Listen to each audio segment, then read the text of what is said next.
All right.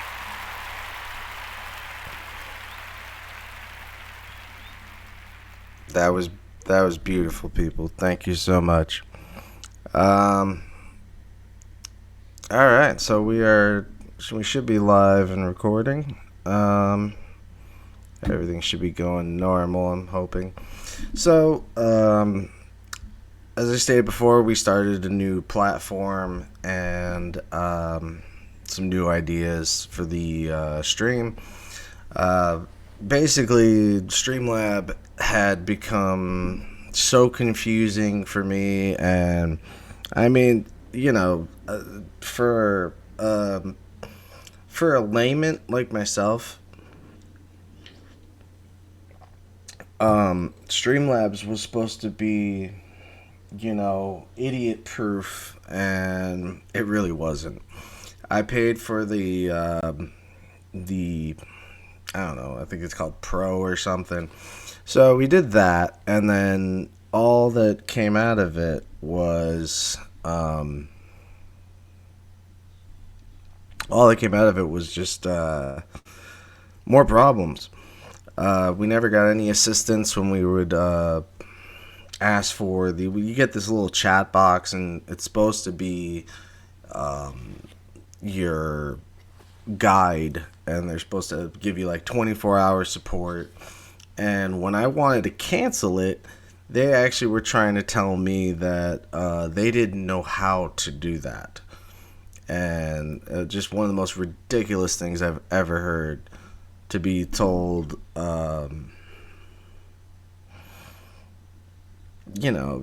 just to be told that we don't know how to unsubscribe you. That's bullshit. That's straight up extortion. I mean, you're trying to provide a service that I don't want, and you're telling me that you don't know how I can get out of it. That just makes very. It's just nonsense. It's completely nonsense. So let's start off like we always do.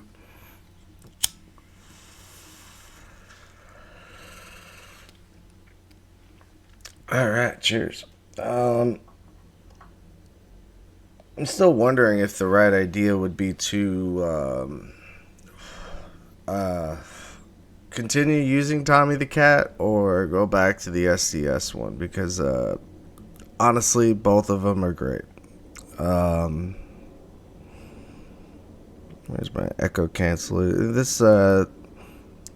Honestly, this one seems to. This one just seems to be really just way easier to navigate and just do the show as I want to do. And yeah, we can start having guests and stuff like that, so I can actually start to build this thing. And so, if you notice the topic at hand, which is God damn, I'm never gonna get used to that. Right there, it tells you everything sucks, and that's because I don't know how to spell. And the reason why we went with this one is I had no clue what to give you guys for today. I spent yesterday. Normally, I spend a day typing up notes on what we're going to talk about and what we're going to divulge into, and I ended up simply making a poem for Christmas that I had made when I was like 13, and I found it in um, what's it called? Every writer, I think, has like a binder of crap. Like, not saying that your art is crap, but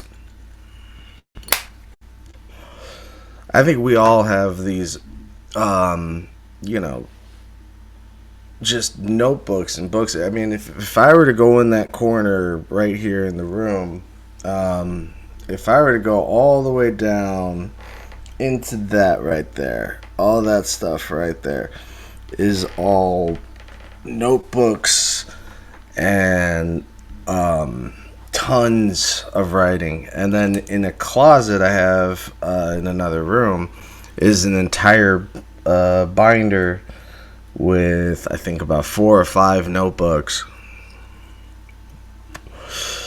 that I used to run through in 90. I think it starts in 1997 or 98. It's a time capsule, man. And what's cool is that it's not a journal, but I've always managed to keep a date. I always date everything that I write because I want to know if I ever find this again. Um,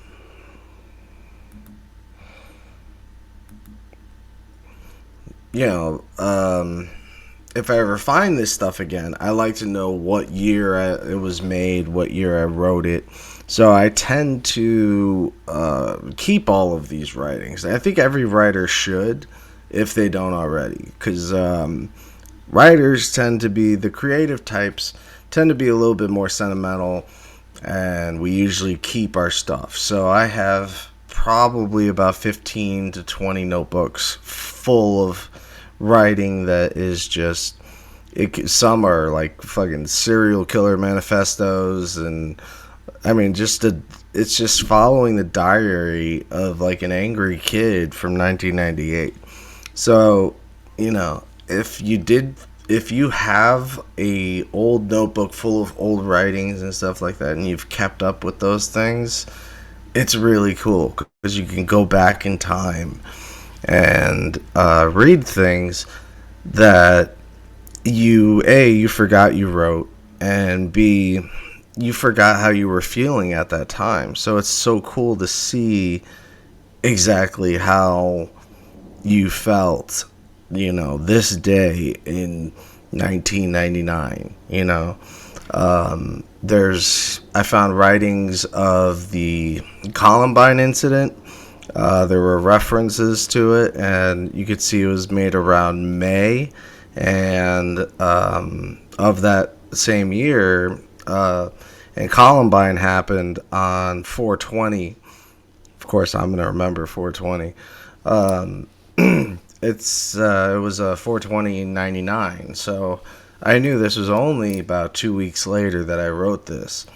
And there's another one that was done, I think, like September 25th, 2001. So September 11th had just happened.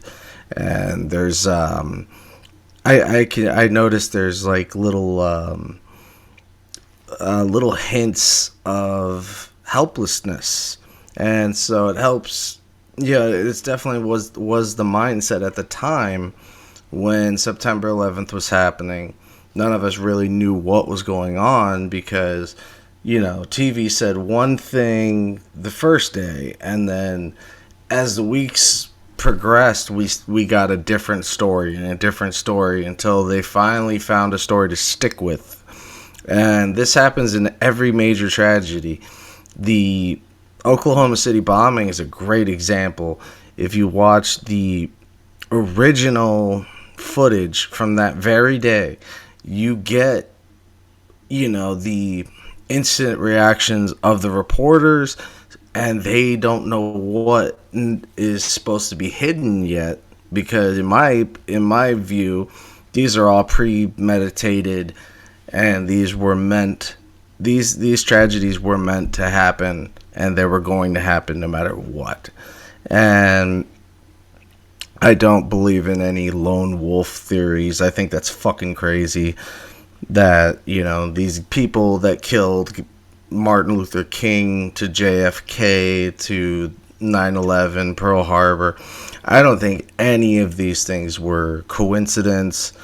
The fact that we had NORAD and all these different things fail, when we had 100% success rate of managing to take down any hijacked aircrafts and stuff like that. We had procedures and stuff like that. So suddenly, we screwed up like 4 times, all within the same day. And it's like, that's not a coincidence. Somebody tried on purpose to fuck up.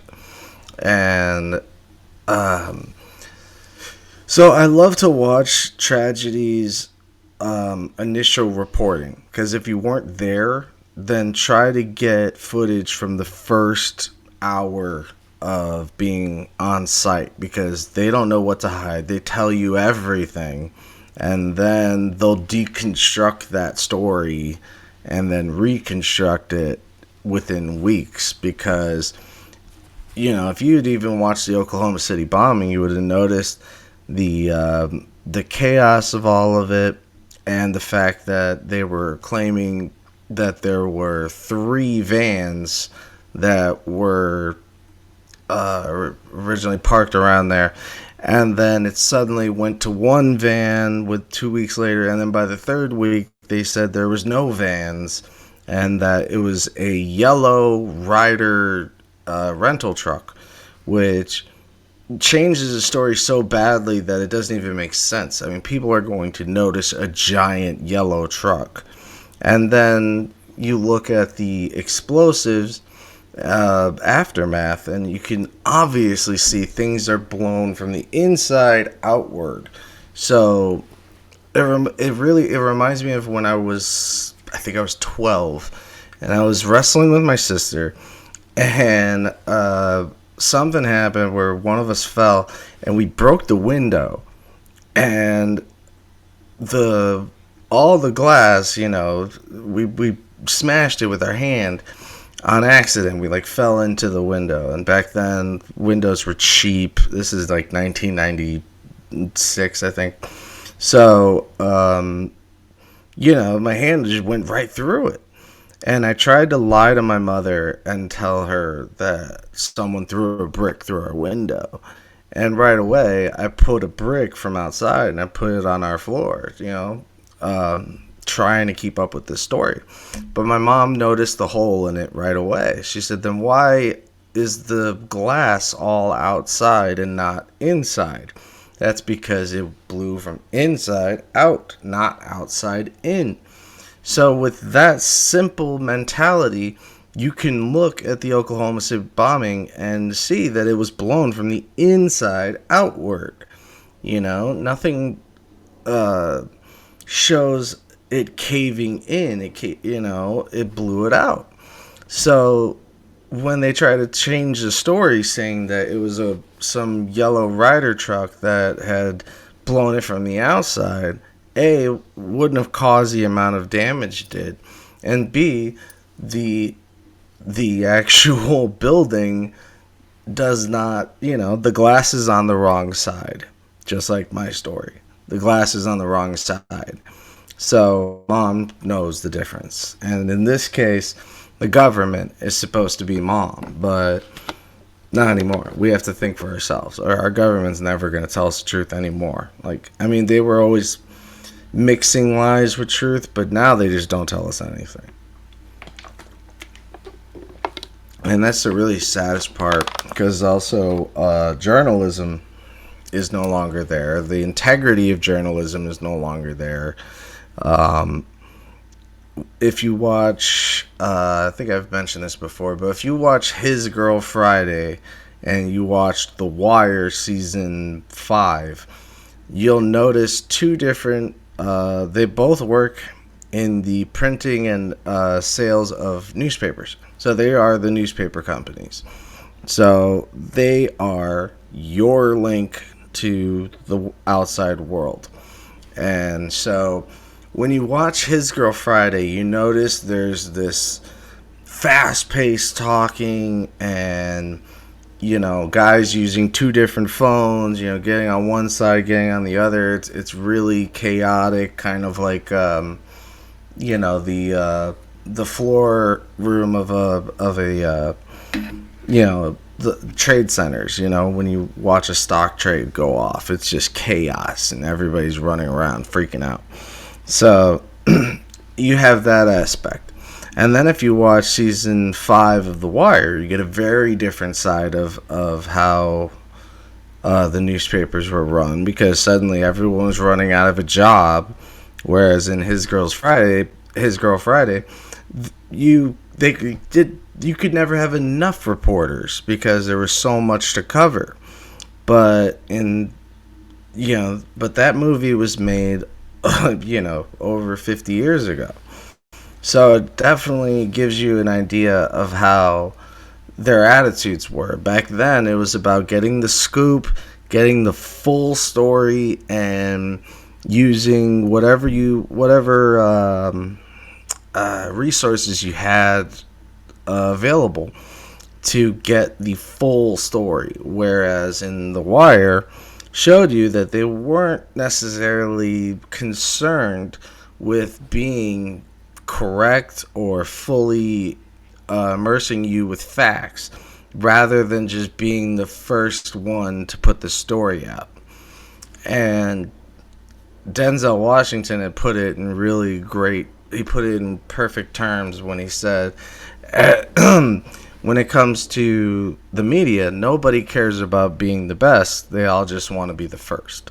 No one cares if the story's right. They just want to be the first to tell you the story. But if the story's a lie or the story is not accurate, it's not a story. I mean, it's not news. It's literally a story, you know. And that's the saddest thing, is that the media has gone from the integrity and having a full immersive story filled with fact, and now it's just clickbait and articles that are tricking you as articles, but they're really just ads. And now you have AI in the media system building their own news, and in some cases manufacturing that news. So you're learning from a very unreliable source, and in some cases you're learning from a computer that is designed to manipulate words, so that way you don't read it as an ad, you're reading it as a story. But there's no story to be told, because it's not a story, it's a fucking ad that is disguised as a story. And that's just how the game's played now, and it's just really sad, because it's not what journalism was meant to be. And I always wanted to be a journalist, because I constantly question everything, so on my own. So why not question everything in real life and find out the truth? And the whole point of Socratic method is to ask questions to gain truth. And the problem is nobody's asking the right questions, at least not from what I read. Even when it's a celebrity interview, it's like they never ask the question that you would have come up with. They always ask these softball bullshit questions. And I love that Fox News is finally getting what they deserve, because they've been giving you this false equivalency of news, but it's really just propaganda. And finally, their own propaganda has put them into a wall. I mean, the whole company is falling apart. I mean, first you lost the fat bastard Roger Ailes, and then you lost one of your most prominent anchormen, Bill O'Reilly. Then you had, the top just definitely started falling off, and it just became a giant Jenga board. And that's what happens when, you stop caring about journalism. And if you listen to hip-hop music, you would know the man. And if you're born before the year 2000, you should know there was a magazine called The Source. And The Source actually started as, the magazine that we know as The Source began in a college dorm room in Harvard. So I like how Eminem was honest when he was saying he was just never invited into that circle. And The Source, they wouldn't even review his record the Slim Shady LP was never even reviewed. So you have these two white kids in Harvard that created the Source. And then, of course, they hired these two black guys that were just writers, and they were journalists, and they were critics, and they had integrity to their writing. They weren't afraid to tell you if you made a bad record. And at that time in the 80s, hip hop was not at the forefront the way it is now. So they definitely helped push it to mainstream. But in Harvard, their radio station had only played classical music at the time. So they gave them a radio station slot at 1 a.m. to do college radio. And God, that's another dream job of mine, is to just be in a booth. I always felt like that's where I belonged. In a sound booth, just let me do my thing. So anyway, these two white guys come up with it. So they were getting really close, and they had been close with Benzino and his group. And that, for some reason, their name escapes me. But it's not Sugar Hill. But, it's this rap group from Boston that became synonymous with the Source and the people from the Source. And so, since they had helped out the Source, they wanted the Source to do a spread on their new album. And those two black gentlemen I had mentioned, the ones that actually have integrity for their writing, were given the task of writing out this puff piece about their new album. And the guys didn't want to question their own integrity for what would seemingly be just a big advertisement for their record. And so he's like, that's not journalism, that's just advertising. But one of them went behind the other's back, and not the two black guys, the two white guys, of course. The main white guy, I think his name was John. Let's just say David and John. John went behind David's back and then made the puff piece anyway. And it really offended the two guys that I was talking about earlier. So they left and went off to start XXL. And so, again, you had a good idea. You were helping a genre, get a leg up. You managed to build this company out of nothing. And I guess later on, I think David felt weird about running a black magazine, and him being white. Now, that really bothered me, because it's like, you had already been doing this for 20 years. You weren't exploiting these people. And when I say these people, I mean any rapper, because Eminem had tried doing it, and Eminem is blamed as the reason for their non-existence, is because Eminem destroyed Benzino. But I think it was just a matter of a couple of guys that could not get with the times. As the internet was evolving, they weren't focusing on that. And you think, two guys from Harvard, you should know what's coming ahead of you, because that affects you.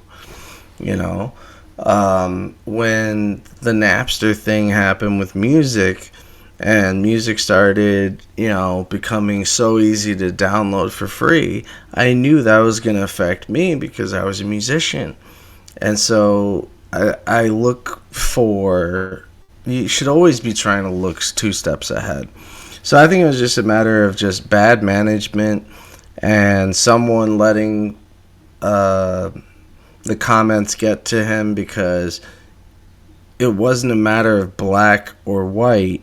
It was a matter of hip-hop and getting this type of music at the forefront. Which now, God, I almost wish it never did, because it's so saturated, and rap music has gotten so diluted, and hip hop has gotten so bad, um, that there's really nothing much left for it to save, and I really wish we could move on and get to another fucking fad, because hip hop has had its time. Rap has had its time. Come on, let's move on. Someone's got to come up with something new. And I honestly thought that the whole electronic thing was going to take off. I thought dubstep and all that shit was going to be what changes the forefront. But there's no substance to that music at all. You know, hip hop can be a very, very shallow shell, and it can also be a very thick ass bar of chocolate. You know, it'll either be fucking real as shit and amazing, or it'll be garbage. You know, and Drake, in my opinion, is a perfect example. So if you go from Nas, that means you got like lyrical talent, you know what you're doing, you've been around the block, you've seen a lot of shit. And then you get up to Drake, where it's just, okay, this is fucking this is Mickey Mouse fucking bullshit. You know, it's just tailor-made for commercialism, and just a way of reinventing pop music. It's just pop music, you know. It's not challenging. It's not interesting. And Jerry Garcia from the Grateful Dead made a really interesting comment by saying, before he died, he said, rapping is talking. It's literally, the word means to talk, you know. Because in the 70s, they used to say, hey, let's rap a bit. And, you know, if you caught your guidance counselor or something saying, hey, let's sit and rap, you know, that means let's talk. So I could definitely see why at the time, you know, or why Jerry Garcia right away goes to talking, because that's what the word used to mean.